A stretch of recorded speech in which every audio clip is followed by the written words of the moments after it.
Hello hi friends. தெருவில் வேனில் வந்து பார்த்திங்கன்னா சோஃபாவும் பெட்டு, அதாவது பெட்டு மேலே கட்டிலுக்கு மேலே போடுவோம்ல, அந்த பெட்டு விற்க வந்தாங்க.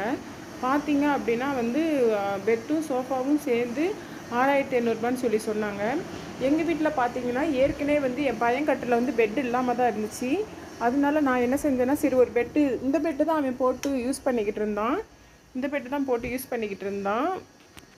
அதனால் சரி ஓகே ஒரு பெட்டு வாங்கலாம், இது வந்து சும்மா நைஸானது, சரி அவனுக்குன்னு ஒரு பெட்டு வாங்கலாம் அப்படின்னு சொல்லிட்டு நான் வந்து இந்த பெட்டு வாங்கினேன். இந்த இருக்குது பார்த்திங்களா, இந்த இது வாங்கினேன்.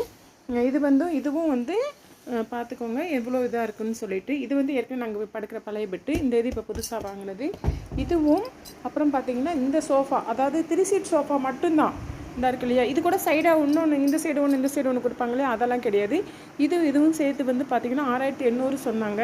கடைசியாக எங்கள் வீட்டுக்கார் வேணாம் சொன்னாங்க. எனக்கு சரி நம்மளாம் பெரிய பெட்டில் படுக்கிறோம், நம்ம பையன் மட்டும் இந்த மாதிரி பெட்டில் இருக்கானே அப்படின்னு சொல்லிட்டு சரி அவனுக்காண்டி வாங்குவோம் அப்படிங்கிறதுக்காண்டி நான் இது வந்து நாங்களாம் அதில் படுத்துப்போம். நானும் என் பையன், நானும் எங்கள் வீட்டுக்கார், என் பொண்ணு.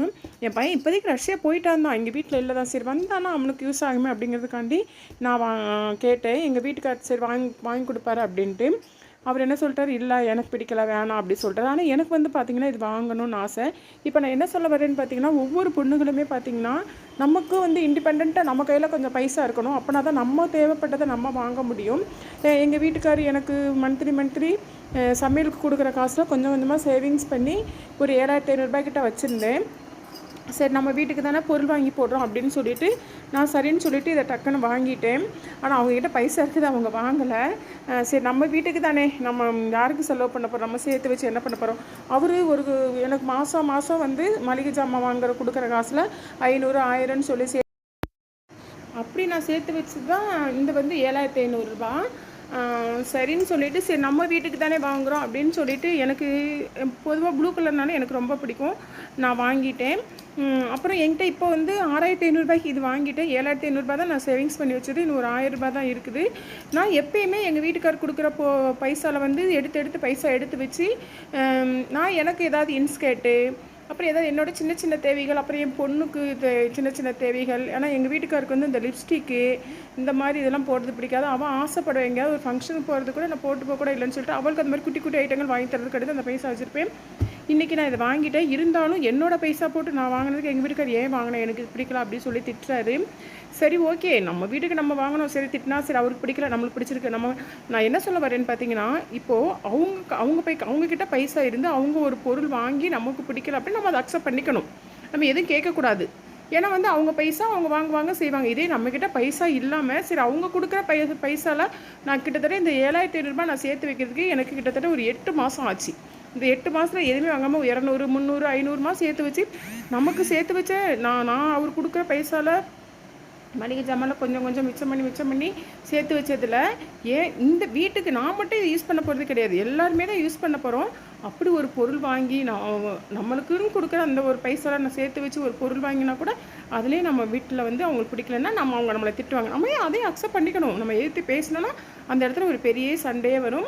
இதை ஏன் நான் உங்ககிட்ட சொல்கிறேன் அப்படின்னா, ஒவ்வொரு பொண்ணுமே, நான் வந்து ஹவுஸ் ஒய்ஃப் தான், ஒவ்வொரு பொண்ணுமே இண்டிபெண்ட்டாக, நானும் எவ்வளோ வேலைக்கெல்லாம் ட்ரை பண்ணேன், கூப்பிட்டாங்க. ஆனால் எங்கள் வீட்டுக்கார் வேலைக்கும் விட மாட்டேங்கிறாரு. நீ வீட்டிலே இருன்னு சொல்லி சொல்கிறார். சரி வீட்டிலே இருன்னு சொல்லி சொன்னால் அவங்க பைசா கொடுக்கணும் தானே, செலவுக்குன்னு கொடுக்க மாட்டார். மளிகை ஜாமான் வாங்குறதுக்குன்னு பைசா கொடுப்பார், அதில் நம்ம மிச்சம் பண்ணி எடுத்துக்கணும். அப்படி தான் என்ன மாதிரி எத்தனை பெண்கள் இருக்கிறீங்க அப்படிங்கிறத கமெண்டில் சொல்லுங்கள். இன்னொரு விஷயம்,